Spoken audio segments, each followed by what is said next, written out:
সম্প্রতি বিজ্ঞানীরা দাবি করেছে খুব শীঘ্রই সূর্য পশ্চিম দিক থেকে ওঠা শুরু করবে। তাহলে কি আমরা কিয়ামতের দ্বারপ্রান্তে রয়েছি? পৃথিবী তার শেষ সময় এসে পড়েছে। চিরাচরিত নিয়মে পূর্ব দিকে নয়, বরং এই নক্ষত্র উঠবে পশ্চিম দিক দিয়ে।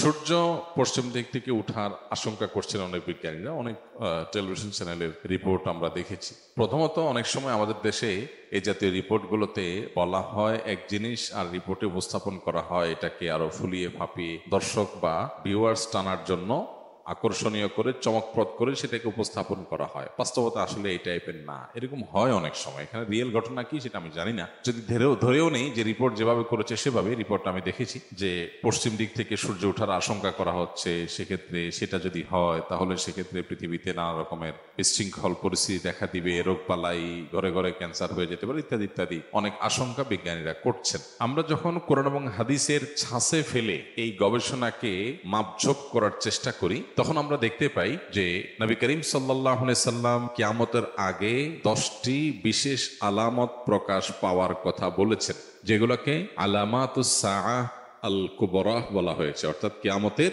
বড় বড় আলামত হিসাবে আখ্যায়িত করা হয়েছে। এখানে বড় আলামত বলতে কিয়ামতের একেবারে শেষ মুহূর্তে এসে যেগুলো দেখা দিবে সেগুলোই বড় আলামত, আর যেগুলো অনেক আগে থেকে দেখা দিবে সেগুলো ছোট আলামত। তো কিয়ামতের প্রায় 141টার মতো ছোট আলামত আছে, যেগুলো বিভিন্ন বই পুস্তকে ওলামা ইকরাম কোরআন হাদিস থেকে সংকলন করেছেন। সৌদি আরবের একজন আলেম ডক্টর মোহাম্মদ আল আরিফি, তার একটা কিতাব আছে, সেখানে তিনি আলামাতুস সাআত এই 141 সবগুলোকে একত্র করেছেন। যাই হোক, তো সেই নেহায়াতুল আলম তার সেই বইটার নাম আরবিতে বাংলা অনুবাদ হয়েছে। তো সেই কিয়ামতের আলামতের বইয়ে তিনি 141টা ছোট আলামত উল্লেখ করেছেন, যার বেশিরভাগই পৃথিবীতে ঘটে গেছে, যেগুলো নবী সাল্লাল্লাহু আলাইহি ওয়াসাল্লাম ভবিষ্যদ্বাণী করেছেন ঘটবে ঘটবে ঘটবে, ঘটে গেছে। আর কিছু আছে এখনো ঘটেনি। আর 10টা আলামত যেগুলো ঘটবে কিয়ামতের ঠিক আগ মুহূর্তে, তার মধ্যে থেকে একটা হলো পশ্চিম দিক থেকে সূর্য উদিত হবে। পশ্চিম দিক থেকে সূর্য উদিত হওয়ার এই আলামতটি দেখা দিবে কিয়ামতের আগের সব ছোট বড় আলামত প্রকাশের পরে।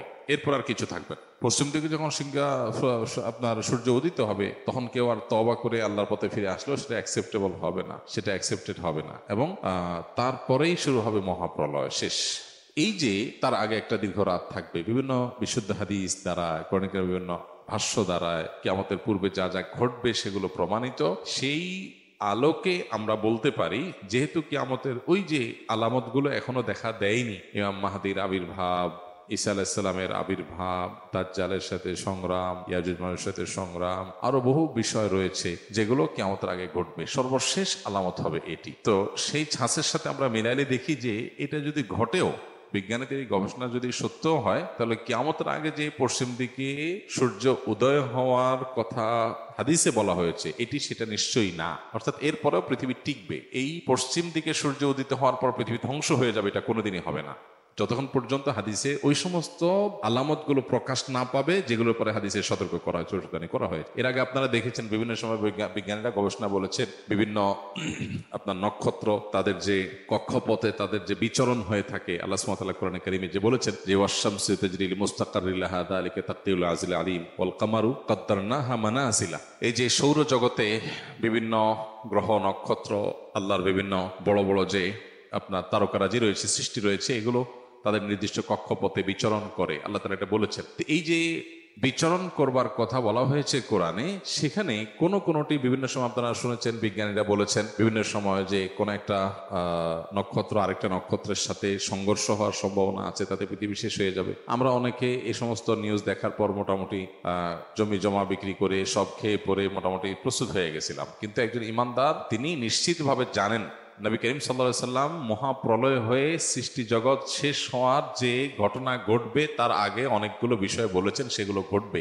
তার অনেক কিছু এখনো ঘটে নাই, সো আমরা সেটার জন্য অপেক্ষায় আছি। ওইটার আগে কখনো এটা হবে না। যদি এরকম সংঘর্ষ হয়ও, পৃথিবী যদি ক্ষতিগ্রস্ত হয়ও, তো আবার পৃথিবী আবার জেগে উঠবে। এটা ফাইনাল সে ক্ষতিগ্রস্ত হওয়া নয়, যেটি হাদিসে বলা হয়েছে। সো এই পশ্চিম দিকে যদি সূর্য উদিত হওয়ার ঘটনা কোনোভাবে আংশিক ভাবেও যদি এটি সত্য বাস্তবায়িত হয়ও, তারপরেও সেটি সেই পশ্চিম দিকে সূর্য উদিত হওয়া নয় যেটার মাধ্যমে সব ধ্বংস হয়ে যাবে। বরং বিজ্ঞানীদের এই সমস্ত গবেষণার মাধ্যমে একজন ইমানদারের এই ইমানটা আরো বৃদ্ধি পায় যে নবী করিম সাল্লাল্লাহু সাল্লাম বা কোরআনে কারিমে যে আপনার ভবিষ্যৎবাণী করা হয়েছে এটা ঘটবে ওইটা ঘটবে, তার কিছু কিছু আছে মানুষ কোনোভাবে বিশ্বাস করতে পারতো না, এক সময় অবিশ্বাস্য ছিল কিভাবে এটা হবে। বিজ্ঞানীরা গবেষণা করে বিভিন্ন বৈজ্ঞানিক থিওরি দিয়ে সেটাকে তারা প্রমাণ করছেন কিভাবে এটা পসিবল, কিভাবে এটা সম্ভব। তাহলে যেটা আমাদের কাছে অসম্ভব মনে হতো, অনেকের কাছে অযৌক্তিক মনে হতো, অনেকের কাছে ইলজিক্যাল মনে হতো, বৈজ্ঞানিকদের গবেষণার মাধ্যমে সেটার সম্ভাব্যতা প্রমাণিত হওয়াটা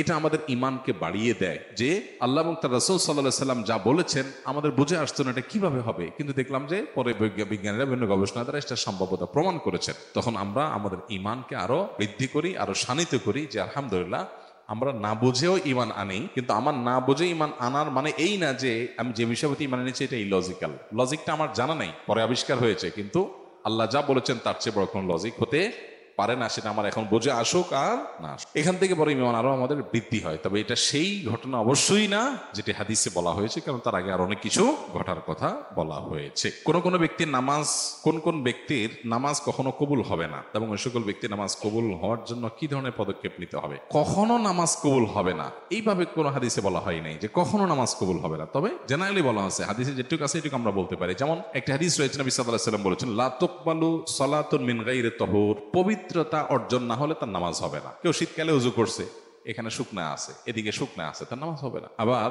মেয়েদের ব্যাপারে নবী সাল্লাল্লাহু আলাইহি ওয়াসাল্লাম বলেছেন যে ওয়ালা তুকবালু সালাতু হাইদিন ইল্লা বিখিমার, প্রাপ্তবয়স্কা নারীরা যখন নামাজ পড়বেন তখন তারা খিমার দিয়ে নিজের পুরো সতর ঢেকে তারপর নামাজ পড়তে হবে। যদি এগুলো উন্মোচন থাকে, উন্মুক্ত থাকে, তাহলে নামাজ হবে না, তাহলে এদের নামাজ কবুল হবে না। আবার আমরা জানি যে যে ব্যক্তি বেদাতে লিপ্ত তার ইবাদত বন্দেগী কবুল হয় না, এবং সেই সাথে যে ব্যক্তি নেশাগ্রস্ত হয়, মাদক সেবন করে, তার 40 দিন পর্যন্ত ইবাদত কবুল হয় না। এখানে কবুল হয় না মানে ইবাদত করে যেতে হবে, সে আল্লাহর কাছে অ্যাকসেপ্টেবল হবে না, কিন্তু সে আল্লাহর কাছে তওবা করে আল্লাহর কাছে পরবর্তীতে মাপ চেয়ে নিলে আল্লাহ অ্যাকসেপ্ট করতেও পারেন। আমি কখনো হবে না এইভাবে গ্যারান্টি দিয়ে আপনার কাউকে ডিসকারেজ করে দেওয়ার কথা শরীয়ত আমাকে বলে নাই, হাদিস এভাবে এই শব্দ আসে নাই, সো আমি এটা বলতে পারবো না। হ্যাঁ, জেনারেলি এটা সতর্ক বার্তা, যেটা কবুল হবে না আল্লাহর কাছে। ঠিক একইভাবে কেউ যদি হারাম উপার্জন করে, হারাম দেহ গঠন করে, তাহলে তার ইবাদতবন্দেগী কবুল হবে না, দোয়া কবুল হবে। এই সমস্ত বিষয়ের কারণে মানুষের ইবাদতবন্দেগী বা নামাজ কবুল হয় না। এগুলো আমাদের জন্য অ্যালার্মিং। তাইলে আমরা হালাল উপার্জন ছাড়বো, হারাম উপার্জন করবো, হালাল ভক্ষণ করবো, আগে যেগুলো হয়েছে সেগুলো যেন তওবা করবো, বেদাত ছেড়ে সুন্নার পথে থাকার চেষ্টা করব, কখনো বেদাতের ধারে কাছে যাব না ইনশাআল্লাহ, এবং ওযু এবং পবিত্রতা ভালোভাবে করার চেষ্টা করব। মেয়েরা নামাজের মধ্যে সতর পুরা ঢাকা হচ্ছে না খেয়াল করবেন। শাড়ি পরে নামাজ পড়লে তার উপরে যদি ওড়না না পড়েন, অনেক সময় শরীরে কোনো অংশ খোলা থাকে, কোনোই টোনোই দেখা যায়, গলা কাঁধ দেখা যায়, চুল দেখা যায়, নামাজ হবে না। সো এগুলো ঢাকতে হবে। তো কোনো বিষয়ে যখন হাদিস আমাদেরকে সতর্ক করে, তখন আমরা সেভাবে সতর্কীকরণটা গ্রহণ করব, সতর্ক হওয়ার চেষ্টা করবো ইনশাআল্লাহ।